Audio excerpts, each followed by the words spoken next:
कृत्रिम गोढ़री गड़ जितिब वैष्णवी देखिथिबा स्वप्न को पूरा करिब पुणी पूर्वपरी हसिब खेलिब पाठ पढ़िब वैष्णवी। एक सड़क दुर्घटन गोड़ हरइथिबा 8 वर्ष झियो वैष्णवी को एही नुआ आशा संचार कराइछि एससीबी बड़ मेडिकल। वैष्णवीर लागिला कृत्रिम गोड़। गत मार्च मास 14 मयूरभंज बेतनटी अंचल वैष्णवी निज परिवार सह बाइक रे जाउथिबा बेले दुर्घटनार शिकार होइथिले। दुर्घटन तांको बाम गोड़टी जंघ पाखरु संपूर्ण कटि जाइथिला। तेबे सेही दिन राति Cuttack SCB medical plastic surgery विभाग रे तांको भर्ती करा जाई झियोटीर कटा गोड़ जोड़ा जाइथिला। 5 दिन परे गोड़रे संक्रमण हेबारु पुनर्बार जोड़ा जाइथिबा गोड़कू काटी दिया जाइथिला। तेबे एससीबी रे दीर्घ 2.5 मासर चिकित्सा परे वैष्णवीर बाम गोड़रे कृत्रिम अंग लगा जाइछि, जाहाकु नै परिवार बेस खुशी प्रकट करिसंती। तमाम ये ऑपरेशन रे जो मन सब शामिल थिले समस्त धन्यवाद देवी। होली दिन घटना मार्च 15 तारीख से दिन हठात मुझे शुणा पाइली जो गोटे एक्सीडेंट होती तो मुझे पहुँचली हस्पिटाल देखिली गोड़टी संपूर्ण झीर वैष्णवी सिंह गोड़टा संपूर्ण भाव में कटि जाइए। तेणु बहुत माने नर्भस ही कौन करवा कौन नहीं। तो डॉक्टर विभूति सहित मोर बहुत पुराना संपर्क आगुरी भी 2टी हाथ कटि हाथ को जोड़ी तेणु भरसा निश्चित डॉक्टर थिला जे निश्चित सी भल करदे। तापरे वैष्णव को आणिकी 3 घंटा भितर जो आम्बुलेंस ड्राइवर पहुँचला एठी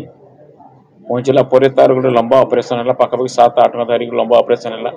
ऑपरेशन भी सक्सेस थिला किंतु जेहेतु इन्फेक्शन है एवं जीवन को विपद रहा तेणु गोड़ को पुनर्बार 5 दिन पर काटिबा भी पड़ला। और मुझे आशा छाड़ी दी बोधे आउ कि हो ना किंतु धन्यवाद देवी डॉक्टर विभूति को एवं आम माने स्वास्थ्य मंत्री डॉक्टर मुकेश महाली को ओडिशा सरकार को धन्यवाद देवी। जो हेल्थ जो टेक्नोलॉजी बढ़ी बर्तमान जो आर्टिफिशियल लेग जो लगेले सी चली पारुची एवं सी आगामी दिन में ताको बढ़ा कमा जहाँ पर नॉर्मल लाइफ सी बीते पार चली पार बर्तमान तार आर्टिफिशियल लेगटा लगिला एवं आंठू मत भांगी पारुची। तेणु ये देखी मत बहुत खुशी लगुच जहाँ भी हो जदियो तार निजस्व गोड़ हरई तथापि मेडिकल साइंस डेवलपमेंट एवं डॉक्टर विभूति प्रचेष्टा एवं समस्त विभाग समस्त सहयोग जगन्नाथ आशीर्वाद वैष्णवी सिंह पुनर्बार गुड़ तार फेरी पाला से चली पार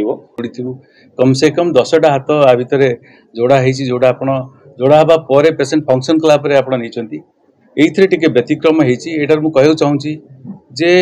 सनातन सर आरंभ लास्ट पर्यंत आउ एंटायर हॉस्पिटल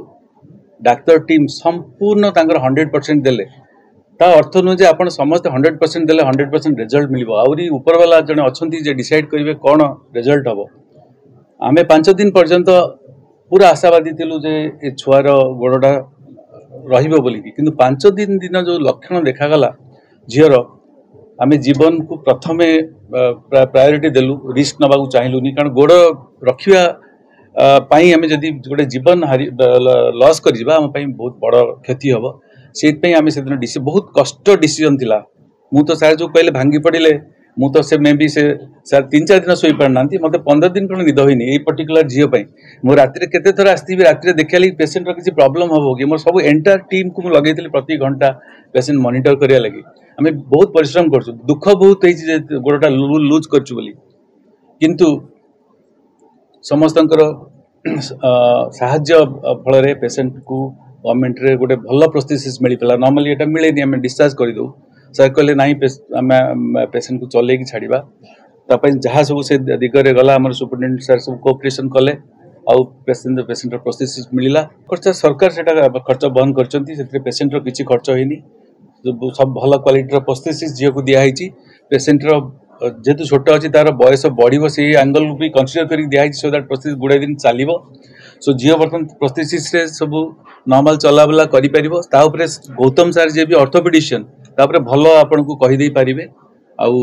मु ये जो रिजल्ट पाई बिल्कुल व्यथित नुह